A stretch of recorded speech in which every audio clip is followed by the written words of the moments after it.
There's a few things on the boat that we wanted to highlight. One of them is this Seazone system. So it is a automation and monitoring system to control all the electronics on the boat. And I wasn't sure I was going to like this when I first started using it. I'm used to traditional breakers and panels, but I've really grown to like this system primarily because it gives me a lot more information at my fingertips all in one place. It's got a number of different panels that you can cycle through, like this favorite one where you can put all of the typical types of breakers that you would use.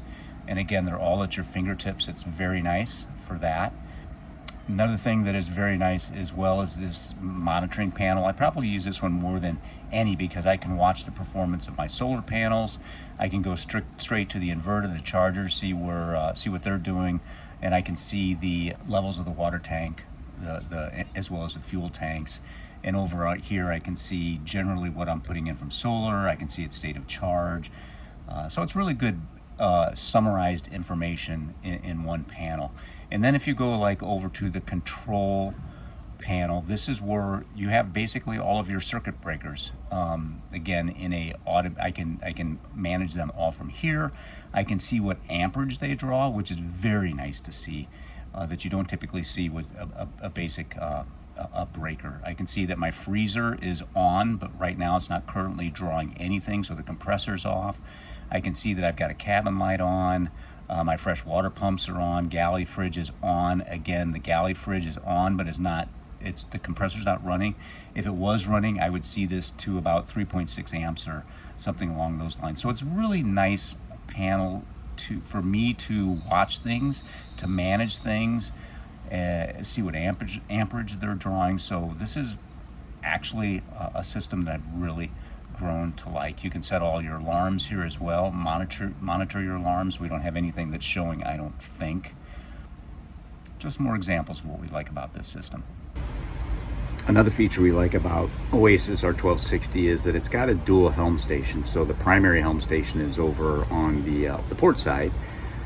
So you see full throttles, raise and lower the anchor from here as well, start the engines, and then also our chart plotter. Chart plotter is nice because it can rotate towards the Salon.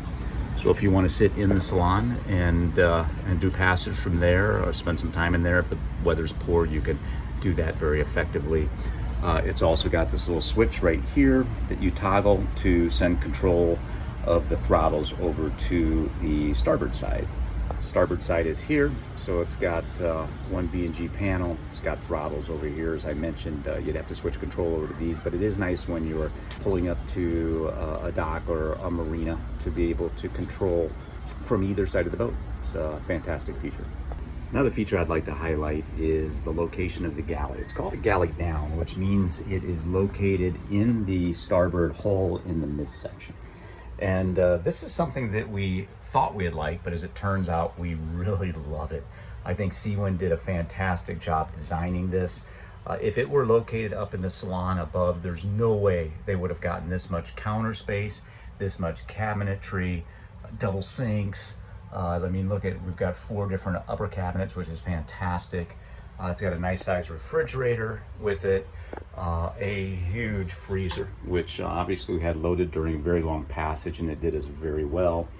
Again, nice cabinetry down below. It's got a full-length cabinet over here where we keep all of our glassware, table settings, food down below in this one.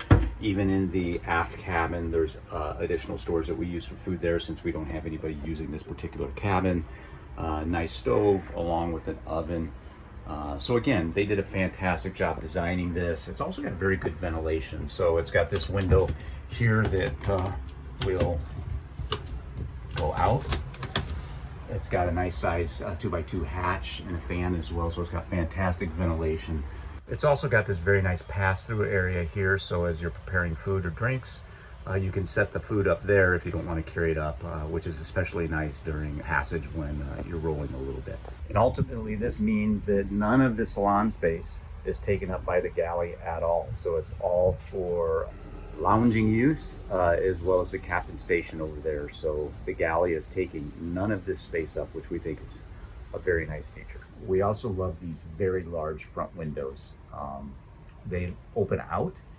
They let a ton of breeze flow through the salon and into the back of the boat, which is very nice when we're at anchor at a marina, or even underway for that matter. And because they open out as well, they do a great job of keeping any water out of the boat. I owned a boat prior that the windows opened in, and it was just always impossible for me to keep rainwater or whatever out of the boat. There are 4 fixed windows also that are large. They also provide very nice visibility, and we have sunshades on all the windows all the way around. One other item I'd like to highlight is this awesome cooking grill that we have. It's really not a grill as much as it is a griddle, and I've got some hamburgers on there, some strange ones I got from the Marquesas along with some chicken, but as you can see, it is a griddle. It's super efficient, super useful for us. Obviously, wind doesn't impact it, so it can go as hot as we need it to go or as low as we need it to go, and don't have to worry about the wind blowing flames out. We've done all kinds of different things on this, like what you see here. We've also done little personal pizzas, which would be hard to do on a traditional grill, but we can do it on this. So this is a super nice feature on this boat. Once it cools off, we fold it back. It folds down into this compartment that's on the aft port side of the boat. Super nice grill. Another item I wanted to highlight was this front seating area on our 1260. It's awesome. It's got these very nice padded cushions that 2 to 3 people can sit on each side. We also added these folding chairs to get a few more people, to be able to seat a couple more people as well. And then we also built this shade structure, which is fantastic. I know this video is not going to do it justice, but it casts a great shade over the entire seating area. It's low enough that it keeps everything shaded, but it's high enough that it provides really good ventilation. And as you know, when you're sitting at anchor, the front of the boat's getting the breeze, not the back of the boat. So this space now is completely usable at any time of the day. We absolutely love it. We spend a ton of time up here.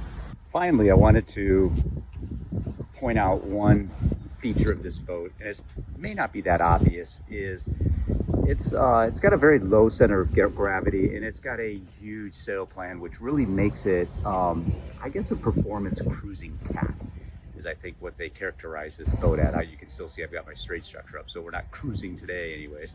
But anyways, that's another aspect that really makes this boat a sailing dream. I know the O'Kellys did a review of the Seawind 1260, and it was actually done of this boat. So you may want to do a search for that and check out their review. I think it's spot on as far as this boat goes. So anyways, those are the features that I wanted to point out. I hope this is helpful to you.